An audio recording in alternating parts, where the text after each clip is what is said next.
Assalamualaikum, Hakim Adnan di sini. Hari ni aku nak buat satu video ringkas je hari ni. Okey, kalau zaman aku dibesarkan dulu dengan MPV, kalau zaman-zaman tu kalau pada tahun 2009 MPV yang famous adalah Exora CS, Grand Livina. Lepas tu yang paling common sekali Toyota Avanza. Masa ketika itulah. Kalau sebut pasal Mazda pun Mazda 5 masa tu. Okey, itu zaman dulu. Zaman dulu lebih kepada MPV yang macam terlalu common sangat kan. MPV betul-betul petak, betul-betul dia panjang. Yang pertama sekali baru aku teringat yang pasal apa tu MPV masa tu. Tak lupa pula pada yang Toyota Wish yang Recon kan. Itu dulu zaman kita. Sekarang ni MPV sekarang ni dah ke arah macam ke arah SUV dah. Kalau sebagai contohnya Toyota Rush, orang kata Honda BRV. Yang terbaru sekali yang ni aku nak kata MPV ke ataupun macam SUV. Itu pun aku rasa boleh dikatakan crossover juga, iaitu kalau kita tengok Mitsubishi Xpander 1.5. Okey, ini pakai gearbox 4 speed je. Kepada orang yang bencikan CVT, ini yang paling sesuai lah. Mitsubishi Xpander, betul. Tidak lupa juga kepada yang pemilik Exora yang rasa macam ada sakit hati dengan Exora, terutama sekali Exora Turbo. Exora Turbo kan dia ada 3 isu yang kita kena ambil consideration kan. Pertama, OCH, oil cooler hose. Lepas tu orang kata CVT, gearbox CVT daripada Porsche Belgium tu. Yang ketiga, turbo management, pengurusan turbo. Lepas tu leceh sikit sebab kena jaga minyak hitam kan. So tak nak benda yang cerewet kan. Biasa kalau selepas berguna Exora nak jual tu, tak tahu nak pakai MPV apa kan. So aku sarankan Xpander lah jawapan dia. Jom, aku tolong review. Okay, bye.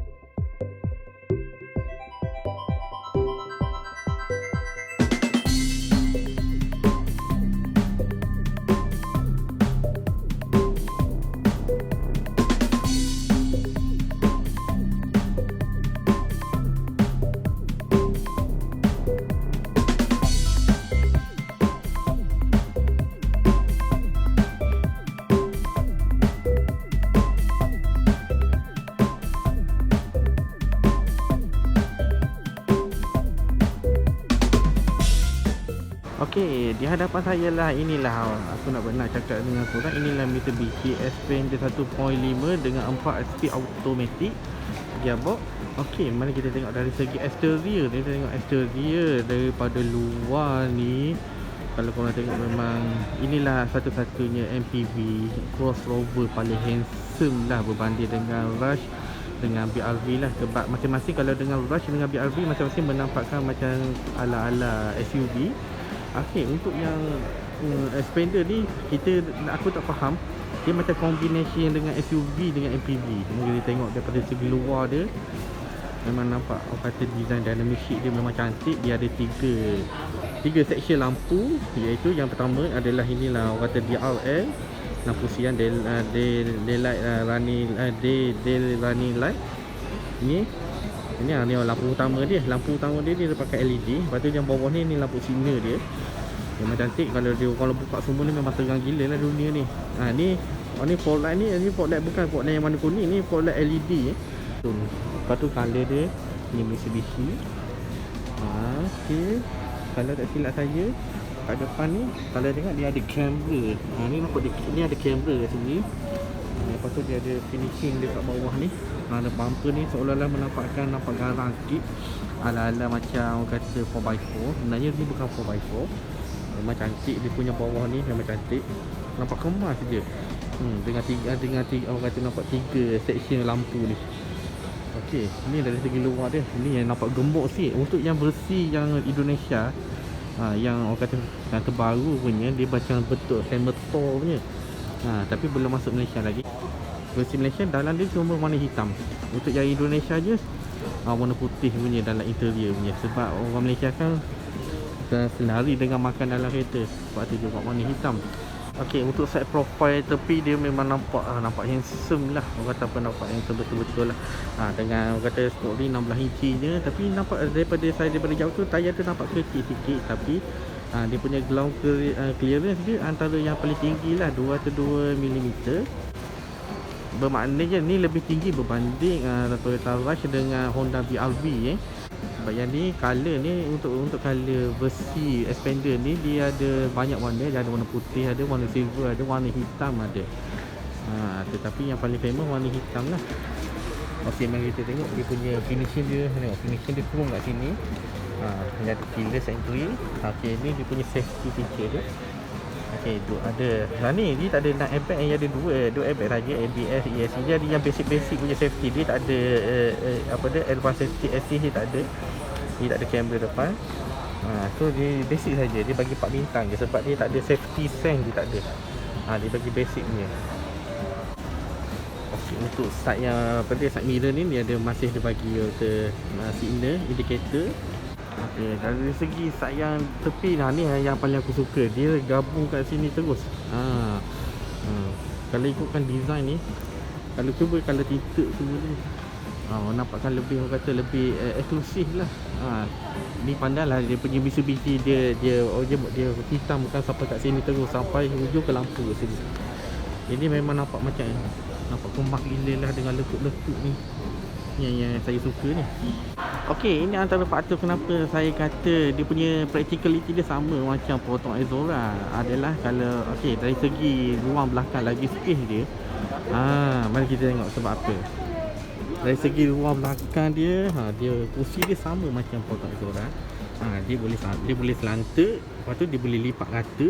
Lepas tu dia punya ruang dia agak besar.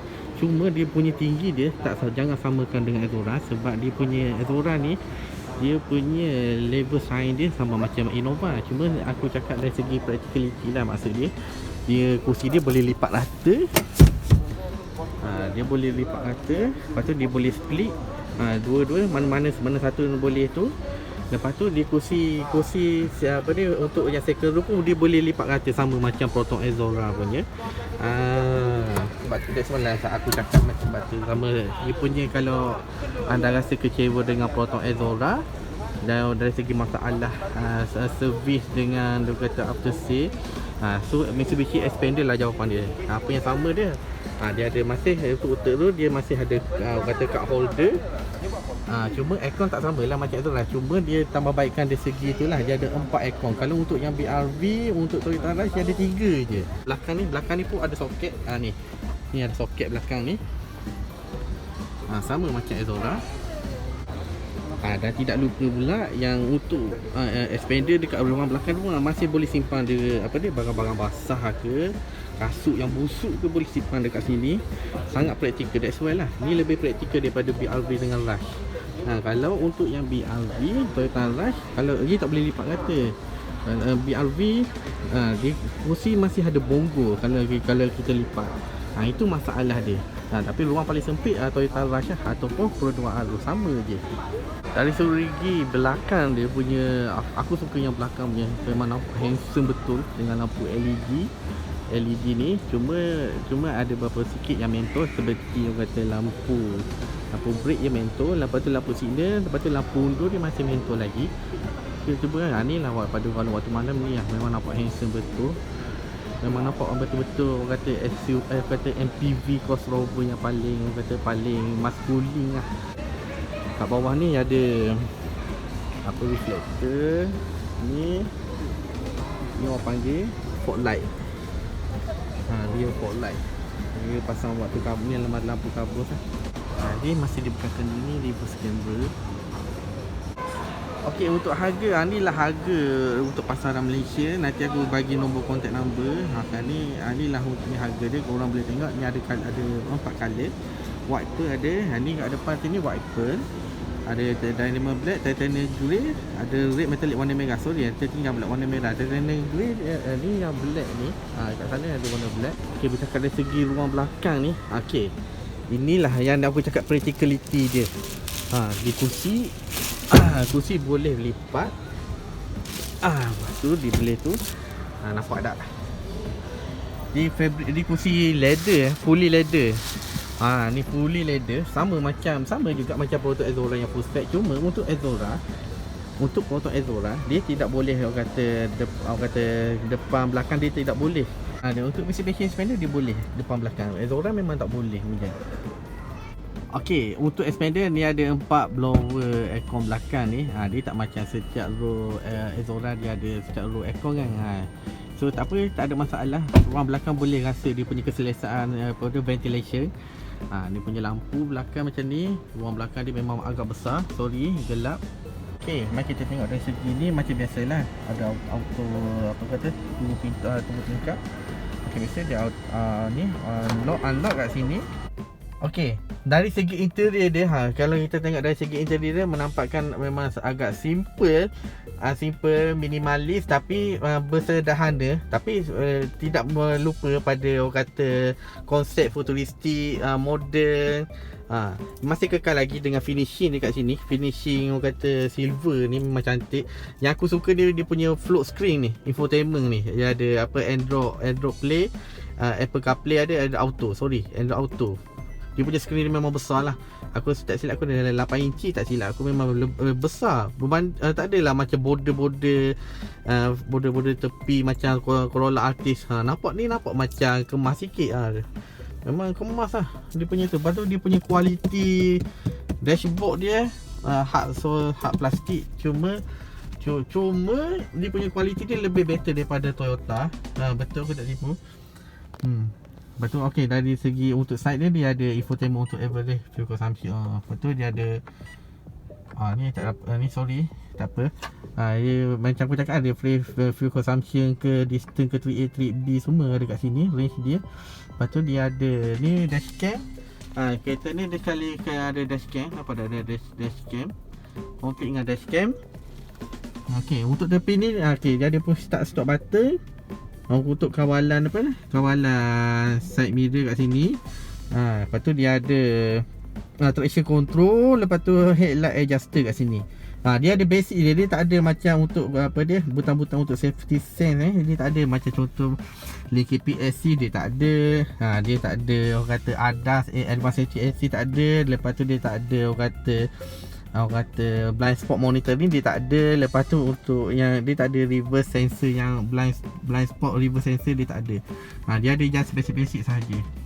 Tapi dari segi finishing dia memang aku suka lah dia finishing ni. Sangat cantik lah, sangat kemas. Boleh rasa dia punya kualiti pemasangan dia. Ni ada stitching benang, stitching fake punya. Tak apa, jangan risau, itu tak penting. Tapi glove board dia memang agak besar. Cakap ni sangat besar. Memang kata dia ada dua compartment lah. Sini boleh simpan smartphone ke apa ke. Dia orang kata iPad ke boleh simpan kat sini. Tapi barang dia memang besar lah. Dia punya glove board dia sangat besar. Okey, tidak lupa juga dia ada orang kata dua USB kat sini. Dua USB. Lepas tu dia ada kat ni, ada compartment kat sini. Tapi dia tak ada wireless charging untuk smartphone, tak ada. Okey, untuk bahagian gear masih menggunakan 4speed auto. Kalau untuk orang yang tak suka CVT, kereta ni Xpander lah sesuai lah. Sebab dia satu-satunya dia pakai orang kata MPV yang pakai 4speed. Lepas tu yang keduanya Toyota Rush, dia pakai 4speed juga. Cuma ni gearbox dia memang cantik, nampak kemas, nampak mewah sini. Lepas tu ni ada butang OD overdrive. Okey, lepas tu dia conventional handbrake, tak ada auto bukan elektronik handbrake punya. Ni compartment dia memang besar gila. Tengok dalam dia ada table socket, boleh ada lever kat sini. Kemas gila tu. Dekat holder memang banyak kat holder dia. Okey, untuk bahagian steering. Ni aku suka steering dia orang kata dibalut dengan orang kata ada stitching benang ni, balut kulit. Lepas tu tengok, Allah sedapnya. Lepas tu dia ada cruise control macam biasa. Kita boleh set kat sini. Saya tak sure sama ada dia adaptive cruise control ke apa ke. Aku rasa bukan untuk ni. Dia boleh kawalan control. Jadi kawalan basic je semua ada.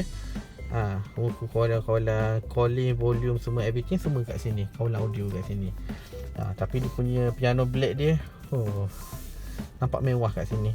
Okey, macam ni lah view daripada ruang belakang. Kalau tengok daripada ruang belakang ni memang saya rasa macam duduk dekat dalam segmen C car, tapi padahal ini adalah segmen B MPV. Malangnya dia tak ada USB port dekat sini. Dia tak ada tak ada. Ya, dia kosong, masih kosong. Patutnya kalau sebolehnya kena ada, kalau boleh ada ruang ruang compartment untuk telefon ke apa kan. Tapi dia ada dua layer ni. Dia punya tu kita boleh letak smartphone kat sini. Dia ada poket kat sini. Memang praktikal lah, betul-betul praktikal sebab dia ada ni, ada card holder. Card holder dia besar gedabak kot. Pandai lah Mitsubishi buat ni. Buat apa, card holder punya tu. Okay, ni aircon blower ni, kawalan aircon, di blower. Dia punya dia punya kata variable resistor. Kita boleh tukar kelah dia punya speed dia. Dia ada 4 blower kat sini. Depan so semacam contoh tak adalah berebut sini. Sini 2 dekat cycle ni untuk cycle 2 cycle row, 2 untuk third row. Tak ada masalah. Pandai permainan ni. Permainan blower aircon ni. Okey, kalau anda nak tahu, enjin Mitsubishi Mavic ni adalah antara enjin yang orang kata paling tahan lah. Paling tahan dan paling praktikal lah selepas Toyota lah. Dia menggunakan enjin double overhead cam Mavic, timing chain 1.5 cc dengan gabungan orang kata gearbox 4 speed auto saja. Kalau dari segi compartment enjin dia memang orang kata agak simple. Tengok dia ada orang kata 4 silinder enjin 4 silinder. Tengok sini dah tahu dah enjin 4 silinder. Dia punya cover dia memang cantik nampak dia punya enjin dia agak ke dalam sikit. Kalau ni aku suka ni, bateri dia kecil gila. Aku rasa bateri Portosaga lagi besar lagi. Ini kalau tengok dia ada bonnet alternator. Dia punya posisi alternator dia senang untuk servis, untuk untuk nak tegangkan dia punya belting ni memang senang sebab dia ada adjuster kat sini. Memang senang nak buat kerja. Ini memang orang kata completely memang simple lah. Ni ABS. Yang ni kalau anda nak tahu, kalau kita nak servis kalau kita nak servis alternator ni, starter motor pun senang je kita nak servis ni. Boleh nampak tengah-tengah ni alternator starter motor. Dia punya ni intake bahagian kat sini. Dia punya exhaust manifold dia dekat belakang ni. Dia konsep dia sama macam BRV. Sama juga konsep dia. Dia punya position dia besar gila alternator. Dia punya mounting, engine mounting dia kecil macam ni je. Engine mounting dia sebab dia 4 silinder je, dia bukan 3 silinder. Untuk enjin dia menghasilkan orang kata 105 horsepower dengan torque 140 Nm of torque. Dan orang kata untuk suspension dia pakai McPherson suspension. Dan untuk bahagian depan, untuk bahagian belakang masih dia pakai torsion beam sama macam kereta-kereta passenger car yang lain, macam BRV ke. Macam Toyota Rush lain sikit. Toyota Rush dia pakai dia punya frame dia pun dah lain dah. Pada akhir kata ni, siapa yang nak beli orang kata Mitsubishi Xpander ataupun Mitsubishi Triton, untuk Mitsubishi dia ada 2 model saja dia available Triton dengan Xpander saja. Anda boleh kontak nombor kata Encik Ruhaimi Muhammad Saleh ni nombor dia. Nanti saya bagi description tu dekat bawah nombor telefon dia. Untuk yang siapa nak beli Xpander ni, rasa macam tak nak sakit kepala dari segi masalah isu-isu besar OCH ke gearbox ke ataupun untuk pengguna Exora ni, saya rasa Xpander lah jawapan dia untuk paling tepat lah. Sebab dia dari segi practicality dia sama macam Exora. Lagipun Exora 2 airbag dan dia pun 2 airbag juga. Lepas tu dia kursi belakang boleh lipat rata, sama juga dengan Exora, sama. Cuma walaupun dia tidak kompromi kepada horsepower dan kuasa enjin torque dia, walaupun Exora lebih tinggi. Cuma kalau kita rasa macam kita nak rasa keyakinan pada pemanduan, dari segi satu yang bagusnya kereta ni, Handling dia lebih bagus daripada BRV dengan Toyota Rush. Jadi kita rasa bawa dia lebih solid sebab dia engine dia ke dalam. Satu lagi yang paling specialnya, dia pakai suspension belakang dia pakai suspension Mitsubishi Lancer Evo. Itu yang aku impress lah dengan orang kata Mitsubishi Xpander. Memang kalau aku ada duit memang aku akan beli lah kereta ni. So itu saja daripada saya. Jangan lupa share, like dan subscribe channel saya. Assalamualaikum warahmatullahi wabarakatuh.